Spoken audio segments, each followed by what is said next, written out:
Welcome to commerce aspirate the CS. इस video में हम डिस्कस करने वाले हैं कॉस्ट अकाउंटिंग यानी कि लागत लेखांकन के एमसीक्यूज को। ये पार्ट 2 है। पार्ट 1 में 30 क्वेश्चन हो चुके हैं, लेकिन वहाँ पे मिक्स क्वेश्चंस हैं। जैसे कुछ क्वेश्चन मटेरियल से है, कुछ लेबर से है, कुछ यूनिट कॉस्टिंग से है, कुछ प्रोसेस कॉस्टिंग से है। लेकिन पार्ट 2 से पूरी कोशिश रहेगी कि हम लोग चैप्टर वाइज ही चलें, धीरे धीरे करके लेवल को अप करेंगे। पहले हम लोग एकदम स्टार्टिंग से स्टार्ट करेंगे। क्वेश्चन नंबर 1 है, accounting is an essential tool of the. लेखांकन निम्नलिखित का एक आवश्यक उपकरण है। तो ये मैनेजमेंट का एक इंपॉर्टेंट टूल होता है। इसके माध्यम से वो क्या करता है, डिसीजन लेने का काम करता है, कंट्रोल करने का काम करता है, जो इक्विपमेंट है, जो रिसोर्सेज हैं, उनको यूटिलाइज करने का काम करता है। क्वेश्चन नंबर 2 है, cost accounts are helpful to management in control the. लागत लेखे के माध्यम से प्रबंधक किस चीज को नियंत्रित करता है, तो वो है लागत को, कॉस्ट को कंट्रोल करने में हेल्प करता है। क्वेश्चन नंबर 3 है, study of those concepts, tools and techniques which help in certain and analysing, which help in ascertain होगा, ASCERTAIN, ascertain and analysing cost refers to. उन अवधारणाओं, उपकरणों और तकनीकों का अध्ययन जो लागत निर्धारण और विश्लेषण में मदद करते हैं। ये किससे संबंधित है, तो ये संबंधित है कॉस्ट अकाउंटिंग से। अगर बात किया जाए कॉन्सेप्ट, टूल, टेक्निक, ये सब किसके पार्ट हैं, कॉस्टिंग के पार्ट हैं। एक प्रोसेस होता है जहाँ पे कॉन्सेप्ट्स को, टूल्स को, टेक्निक्स को, इन सब की सहायता से कॉस्ट का निर्धारण किया जाता है। लेकिन अगर इनके स्टडी की बात किया जाए, जितने भी कॉन्सेप्ट्स हैं, जितने भी टूल्स हैं, जितने भी टेक्निक्स हैं, इनका अगर अध्ययन किया जाए, स्टडी किया जाए, तो वो किस में किया जाता है, लागत लेखांकन में किया जाता है। जो कॉस्ट अकाउंटेंसी है, लागत लेखा है, वो क्या करता है, कॉस्ट अकाउंटिंग के जितने प्रिंसिपल्स हैं, रूल्स हैं, रेगुलेशंस हैं, कॉन्सेप्ट है, टूल है, टेक्निक्स है, उन सबको अप्लाई करने का काम करता है। कॉस्ट को कंट्रोल करेगा, कॉस्ट को कम करना, कॉस्ट को कंट्रोल करना, उसके बाद प्रॉफिट को इंक्रीज करना। ये सारे काम किस में होते हैं, कॉस्ट अकाउंटेंसी में होते हैं। लेकिन अगर स्टडी की बात हम लोग करेंगे तो कॉस्ट अकाउंटिंग होगा। यहीं पर एक और कॉन्सेप्ट आता है कॉस्ट, कि लागत क्या होते हैं। तो लागत क्या है, ये कॉस्टिंग अलग है लागत, और दूसरा ये कॉस्ट मतलब क्या है कि एक किसी पर्टिकुलर सर्विस को या फिर किसी प्रोडक्ट को बनाने में जो मॉनेटरी खर्चे किए जाते हैं, जो मौद्रिक खर्चे किए जाते हैं, उन्हें हम लोग लागत कहते हैं। क्वेश्चन नंबर 4 है, nature of cost accounting is. लागत लेखांकन की प्रकृति कैसी है, तो वो आर्ट एंड साइंस बोथ है, तो ऑप्शन नंबर सी होगा। क्वेश्चन नंबर 5 है, functions of cost accounting includes. लागत लेखांकन के कार्यों में क्या सम्मिलित है, cost ascertainment, cost control, ascertainment of profit. तो ये तीनों सम्मिलित है, ऑल ऑफ द एबव होगा। कि सबसे पहले लागत को निर्धारित किया जाता है, उसको कंट्रोल किया जाता है, उसके माध्यम से क्या किया जाता है, लाभों को निकाला जाता है, उसको बढ़ाया जाता है। क्वेश्चन नंबर 6 है, all the following expenses are factory overhead except. किसको छोड़कर निम्नलिखित के सभी व्यय फैक्ट्री ऊपरी व्यय है। तो फैक्ट्री का बीमा, ये फैक्ट्री ऊपरी व्यय है, कारखाना ऊपरी व्यय। डेप्रिसिएशन, ये भी प्लांट एंड मशीनरी में लगता है। प्लांट और मशीनरी कहाँ रहती है, फैक्ट्री में रहती है, तो ये भी फैक्ट्री का हो गया। ड्राइंग ऑफिस सैलरी, कला कार्यालय वेतन, ये भी किसका है, फैक्ट्री का है। क्योंकि जो ड्राइंग ऑफिस सैलरी होती है, ड्राइंग ऑफिस का जनरली काम क्या होता है, लिस्ट तैयार करना कि किसी प्रोडक्ट को बनाने में कौन कौन से मटेरियल लगेंगे, वो प्रोडक्ट कैसा बनेगा, उसका एक स्ट्रक्चर तैयार करना। तो वो भी कहाँ पे होता है काम, फैक्ट्री में ही होता है। लेकिन ये जो सैलरी है वो किससे रिलेटेड होता है, मैनेजर से होता है, चाहे डायरेक्टर हो गया। इन सबको देने के लिए जो सैलरी बनाई जाती है, वो कहाँ का खर्चा है, ऑफिस एंड एडमिनिस्ट्रेशन खर्चे होते हैं। यानी कि जो ऑफिस में खर्चे होते हैं उसमें ये सैलरी आता है, बाकी फैक्ट्री ओवरहेड में तीनों आते हैं। क्वेश्चन नंबर 7 है, when stock is reached at reorder level then the storekeeper show this send. जब स्टॉक रीऑर्डर स्तर पर पहुंच जाता है तो स्टोर कीपर किस चीज़ को प्रेषित करता है, तो ये होता है परचेज रिक्वेजिशन नोट, यानी कि खरीद मांग पत्र। रिक्वेजिशन नोट क्या होता है, मांग पत्र होता है, और परचेज मतलब क्या होता है, खरीदने के लिए। तो जैसे ही रीऑर्डर पॉइंट पे पहुंचेगा, वैसे ही क्या करता है, स्टोर कीपर एक लेटर लिखता है कि अब और स्टॉक को खरीदा जाए। क्वेश्चन नंबर 8 है, the first person who received material is. सामग्री को प्राप्त करने वाला प्रथम व्यक्ति कौन होता है, तो वो गेट कीपर होता है। क्वेश्चन नंबर 9 है, dash is used for issuing material to production department. उत्पादन विभाग को सामग्री जारी करने के लिए किसका प्रयोग किया जाता है, तो जारी कहाँ से होगा, स्टोर रूम से जारी होगा। तो कौन सा नोट जारी किया जाएगा, stores credit note. Question number 10 है विच of the following level the stock reaches the store keeper should initiate a purchase requisition. निम्नलिखित में से किस स्तर पर स्टॉक पहुंच जाता है तो स्टोर कीपर खरीद की मांग शुरू कर देता है। तो ये अभी इसके पहले ही क्वेश्चन था कि रीऑर्डर लेवल पे पहुंच जाता है तो कौन सा लेटर लिखा जाता है, तो परचेज रिक्विजिशन लिखा जाता है। अब यहाँ पे बोला है कि कौन से पॉइंट पे पहुंच जाएगा कि परचेज रिक्विजिशन लिखेंगे, तो पुनर्क्रमित स्तर पर।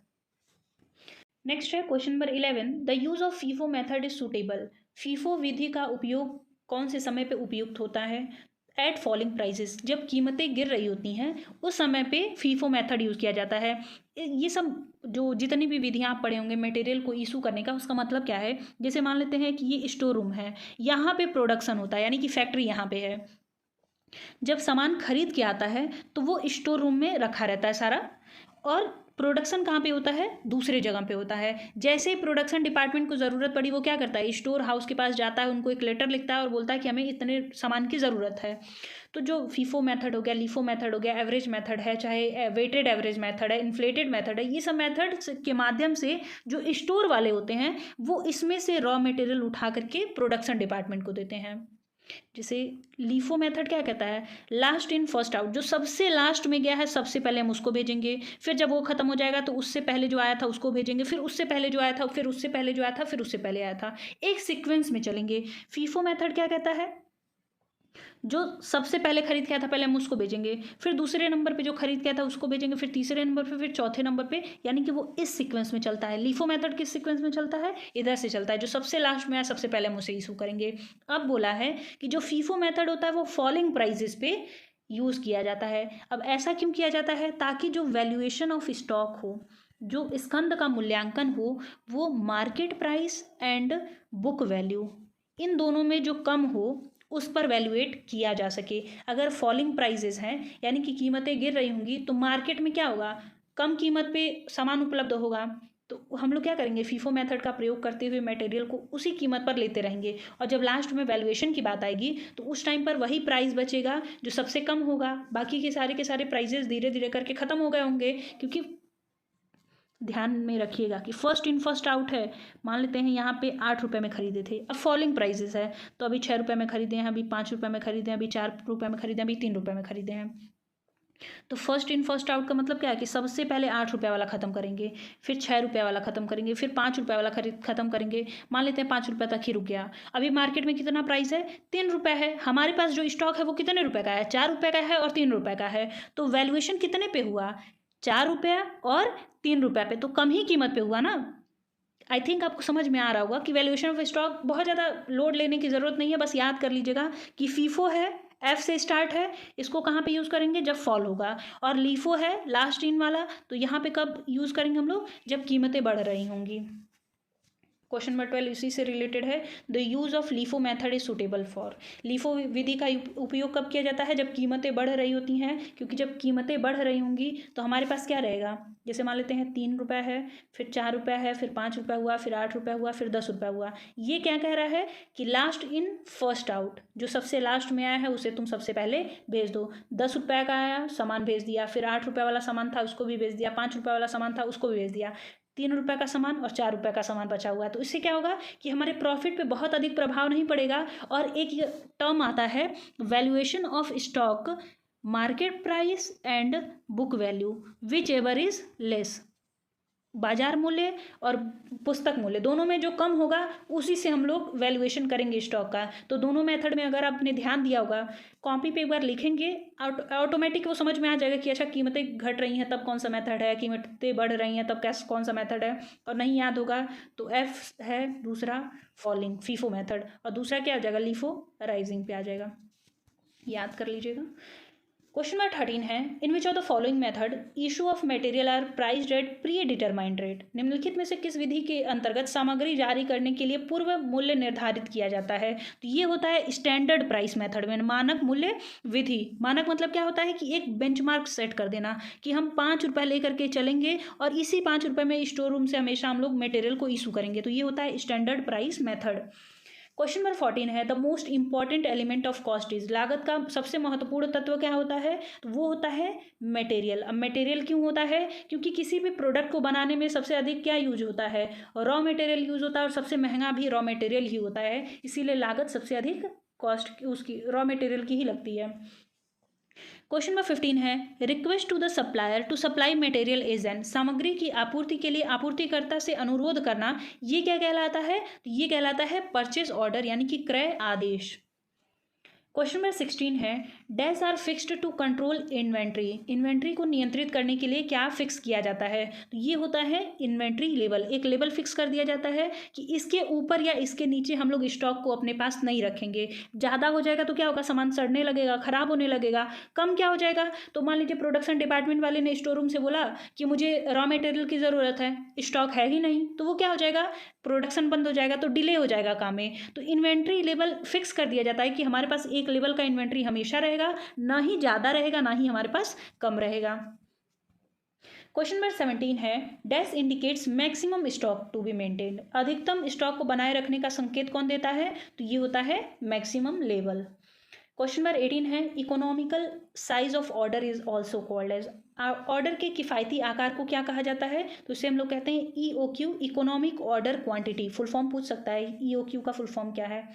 क्वेश्चन नंबर 19 है dash shows minimum stock to be maintain, न्यूनतम स्टॉक बनाए रखने को क्या दर्शाता है, तो ये है मिनिमम स्टॉक लेवल, न्यूनतम स्टॉक स्तर।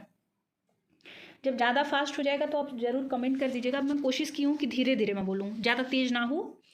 किसी ने कमेंट किया था कि बहुत फास्ट हो जा रहा है, हम लोग पढ़ नहीं पा रहे हैं, तो इसके लिए सॉरी।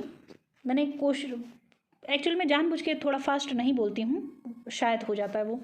क्वेश्चन नंबर 20 है साइंटिफिक परचेजिंग बिगिंस विद, वैज्ञानिक खरीदारी कहाँ से प्रारंभ होती है, तो जब इंटेंडिंग किया जाता है यानी कि जब मांग पत्र लिखा जाता है, वहाँ से एक साइंटिफिक परचेजिंग स्टार्ट होती है। क्वेश्चन नंबर 21 है goods received note is prepared by, माल प्राप्त करने का नोट कौन तैयार करता है, तो वो तैयार करता है जो स्टोर हाउस कीपर होता है वो।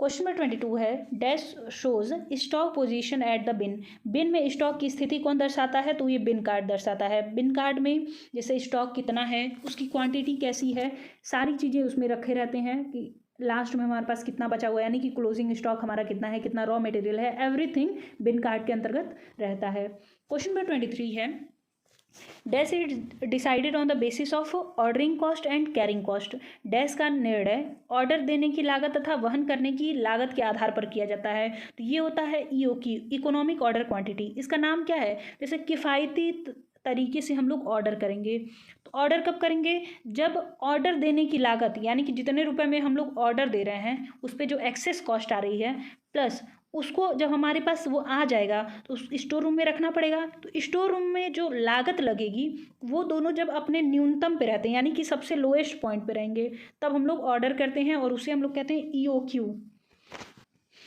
जो इन्वेंट्री कंट्रोल होता है उसका मुख्य उद्देश्य यही है कि जितना इन्वेंट्री अपने पास रखना है, जितना स्टॉक अपने पास रखना है, वो इस लेवल पर रखा जाए ताकि हमें कम से कम लागत लगे, क्योंकि आपको भी पता है मटेरियल पे सबसे अधिक कॉस्ट लगती है, और भी लग जाएगी तो क्या हो जाएगा।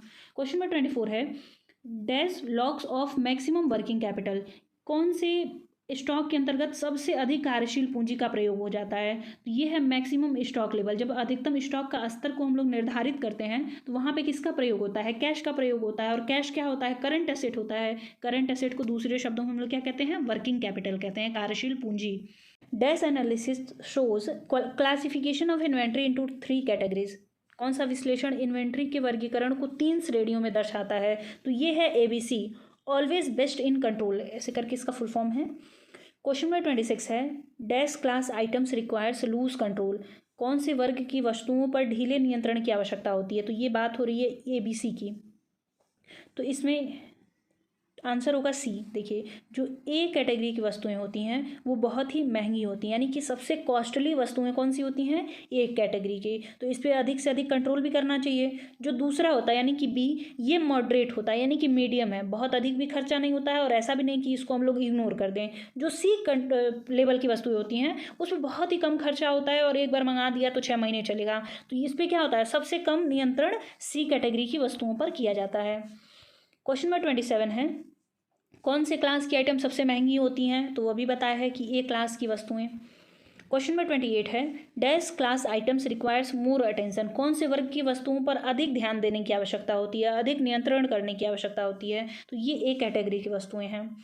क्वेश्चन नंबर 29 है, dash class item requires moderate control. कौन से वर्ग की वस्तुओं पर मध्यम नियंत्रण करना चाहिए? तो ये है बी। क्वेश्चन नंबर 30 है, the function of purchase department is. क्रय विभाग का कार्य क्या होता है? तो परचेज ऑफ मटेरियल, सामग्री की खरीद करना। क्वेश्चन नंबर 31 है, परचेज ऑर्डर इज अ। क्रय आदेश क्या होता है? तो क्रय आदेश मतलब क्या है? Request to supplier to supply materials. आपूर्तिकर्ता को एक निवेदन पत्र लिखना कि हमारे यहाँ आप सामग्री की आपूर्ति कर दीजिए। क्वेश्चन नंबर 32 है, goods received note is normally prepared in. माल प्राप्ति नोट सामान्यतः किसमें तैयार किया जाता है? तो ये तैयार किया जाता है 6 कॉपीज में। नेक्स्ट क्वेश्चन है question number 33, the essential of sound material control procedure include. सामग्री नियंत्रण प्रक्रिया की अनिवार्यताओं में क्या सम्मिलित है? समन्वय, आंतरिक जांच और रिपोर्टिंग। तो ऑल ऑफ द एबव होगा। कोऑर्डिनेशन भी होना चाहिए, इंटरनल चेक भी होना चाहिए और रिपोर्टिंग भी होनी चाहिए। ऑप्शन डी होगा आंसर का। जैसे समन्वय मतलब क्या है कि एक दूसरे का सहयोग करना। जो स्टोर हाउस है वो प्रोडक्शन डिपार्टमेंट का हेल्प करेगा। प्रोडक्शन डिपार्टमेंट किसका हेल्प करेगा? वो सेल्स डिपार्टमेंट का हेल्प करेगा। मान लीजिए सेल्स डिपार्टमेंट को ये पता चला कि बाजार में अधिक मांग है, तो वो तुरंत किसको नोटिस देगा? रिपोर्ट करेगा प्रोडक्शन डिपार्टमेंट को। प्रोडक्शन डिपार्टमेंट किसको नोटिस देगा? तुरंत स्टोर हाउस वाले को, और स्टोर हाउस तुरंत रिपोर्ट करेगा जो सप्लायर है उसको कि रॉ मटेरियल की और आवश्यकता है। उसी तरीके से, और इंटरनल जांच का मतलब क्या है कि आंतरिक जांच इस तरीके से व्यवस्था की जाएगी ताकि जो स्टोर रूम में सामान रखे हुए हैं उसको कोई चुराए ना, उसका गलत उपयोग ना हो। नेक्स्ट है question number 34, material control includes control over. सामग्री नियंत्रण में किस पे नियंत्रण किया जाता है? तो सामग्री पे यानी कि मटेरियल पे। क्वेश्चन नंबर 35 है, एबीसी एनालिसिस। एबीसी विश्लेषण क्या है? तो a technique of selective control. चयनात्मक नियंत्रण की एक तकनीक है। इसको चयनात्मक नियंत्रण की तकनीक क्यों कहते हैं? क्योंकि इस पर कुछ ही वस्तुओं पर अधिक नियंत्रण किया जाता है। जैसे जो बहुत महंगी वस्तु होंगी उस पर ज़्यादा कंट्रोल है, जो बहुत सस्ती हैं उसको इग्नोर कर दिया जाता है। क्वेश्चन नंबर 36 है, material inspection note is a. सामग्री निरीक्षण नोट क्या होता है? तो ये होता है स्टोर डिपार्टमेंट के द्वारा प्रिपेयर करते हैं और उसको फॉरवर्ड करते हैं। क्वेश्चन नंबर 37 है, बिन कार्ड इज।